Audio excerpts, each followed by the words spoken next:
Olá pessoal, meu nome é Mariana, eu sou membro do PET Medicina Veterinária e eu desenvolvi um material de resolução de exercícios que são trabalhados em aulas práticas da disciplina de Genética Veterinária.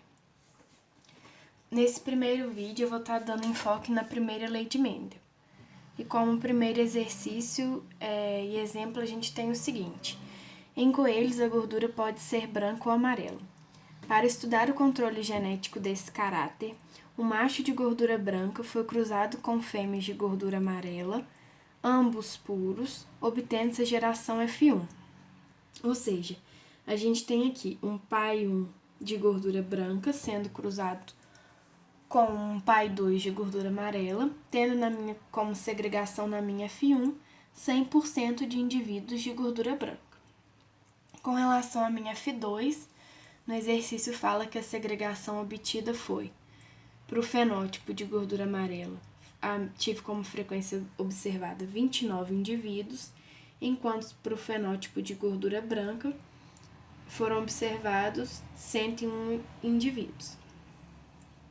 Então, o primeiro ponto que o exercício pede para estabelecer as hipóteses genética e estatística para explicar essa segregação aqui que foi observada na minha F2. Também pede para testar a hipótese com 5% de probabilidade.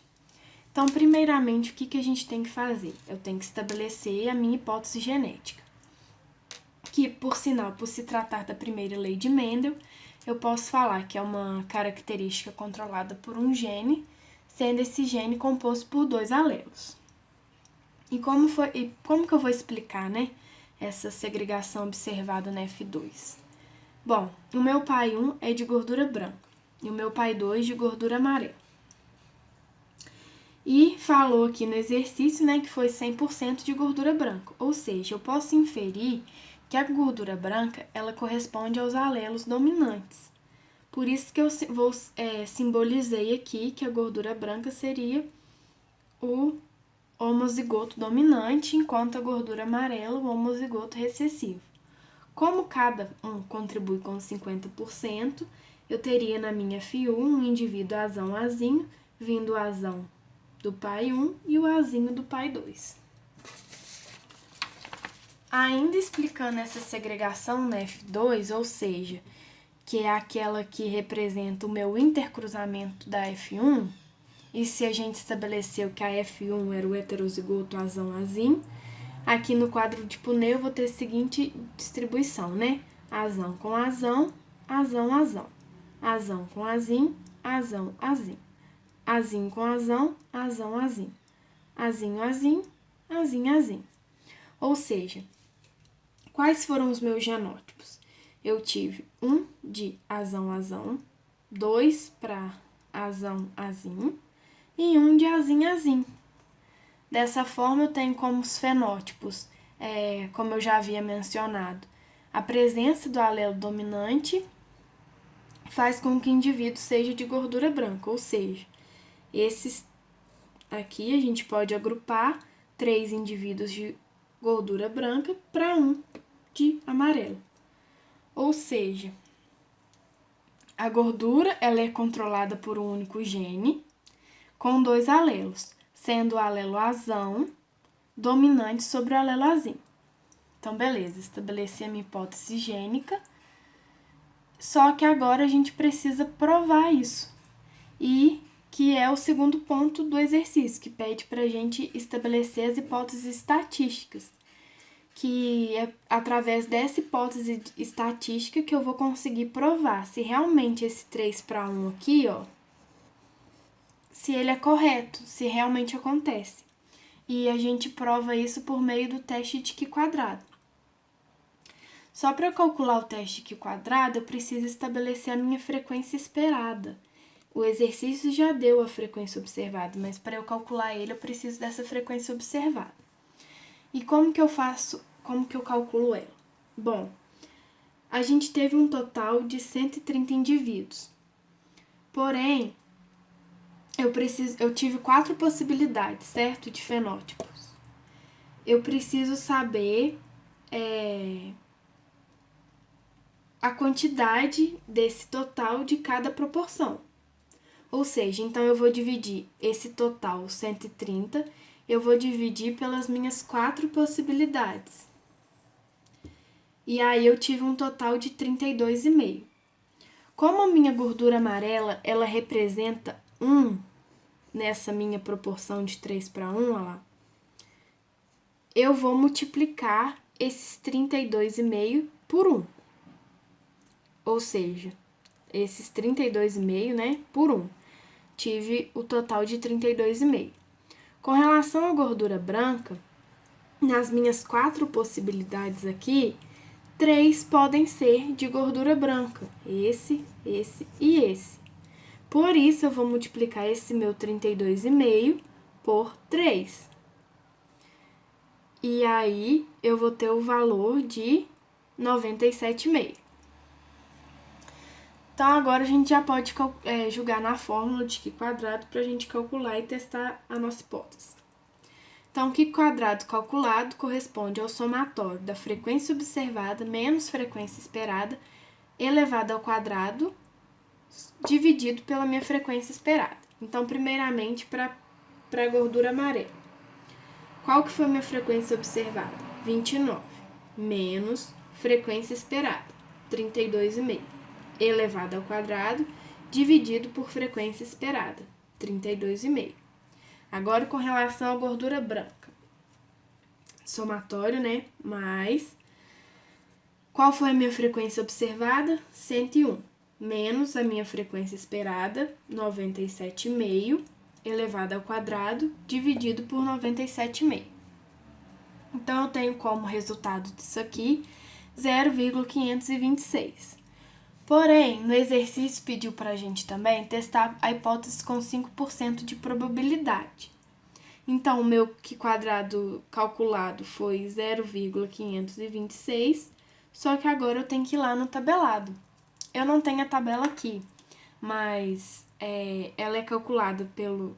A gente olha, né, os graus de liberdade, que é...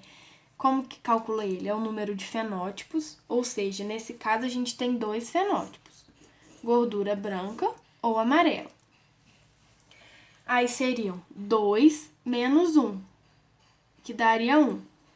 Então, lá na minha tabelinha no canto esquerdo, eu iria no 1 e faria o cruzamento com os 5% de probabilidade. E aí eu chegaria nesse valor aqui, ó, na tabela, ao constar a tabela, 3,841. Ou seja, o meu Q quadrado calculado, que é 0,56, é menor que o meu Q quadrado tabelado, que é 3,841. Então, como conclusão disso tudo, eu vou ter o quê? A gente não vai rejeitar a nossa hipótese, porque os dados que a gente observou realmente estão de acordo com essa proporção 3:1. Então, o controle é dado por um único gene, com 2 alelos, sendo o alelo azão o dominante, ou seja, realmente está de acordo com a primeira lei de Mendel.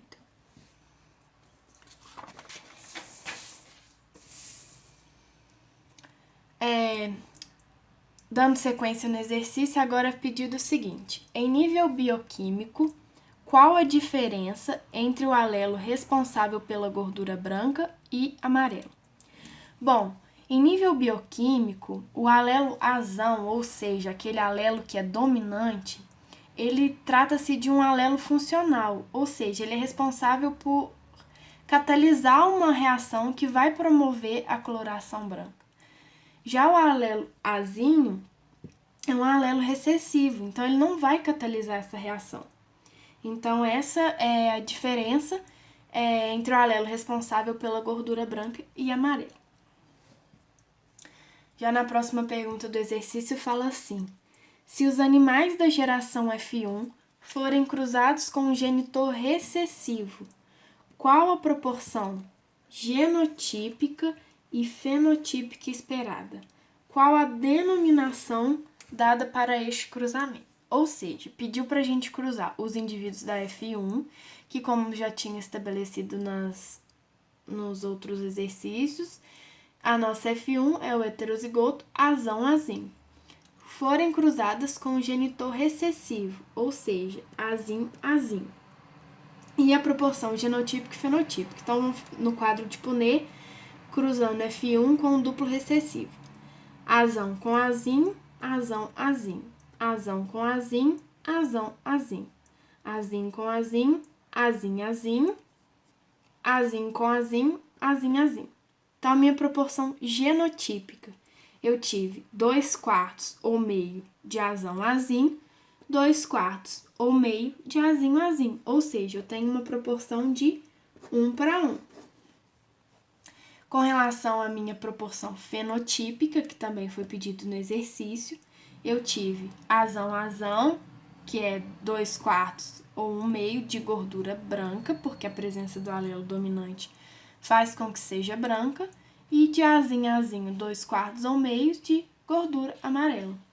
Só que pediu a denominação, dada para esse tipo de cruzamento, ou seja, quando eu cruzo os indivíduos da geração F1 com o genitor recessivo, isso é chamado de cruzamento teste. Como próxima pergunta, foi solicitado o seguinte: se os animais da segunda geração filial, ou seja, a minha F2, forem intercruzados, qual a proporção fenotípica?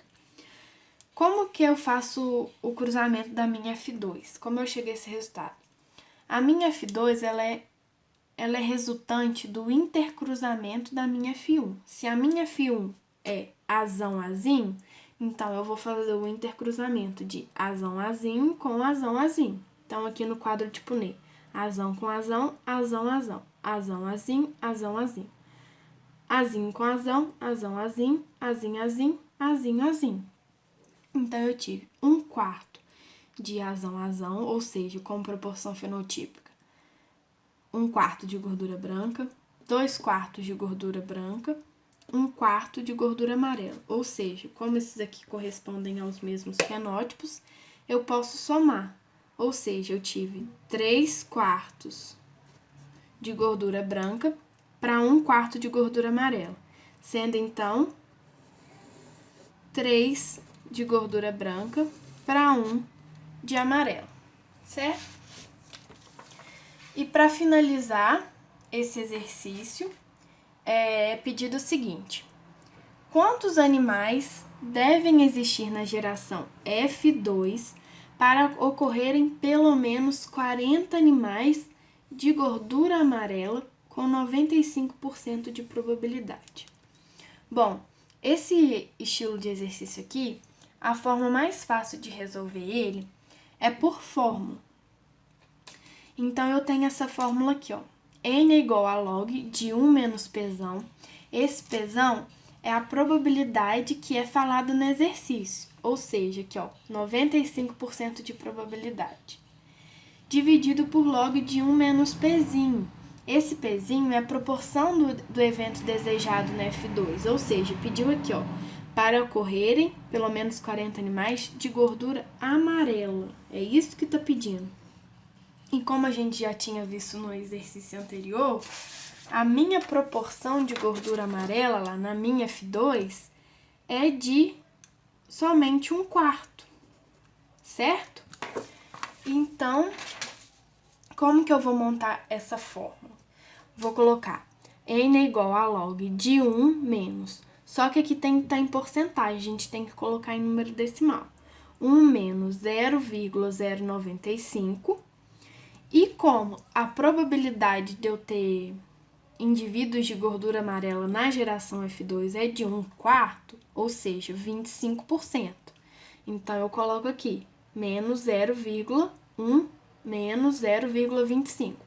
Esse vai dar um total de 10,41.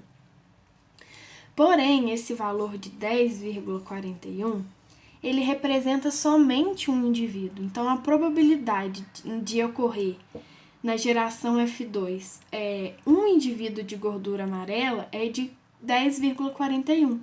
Só que no exercício pede que seja pelo menos 40.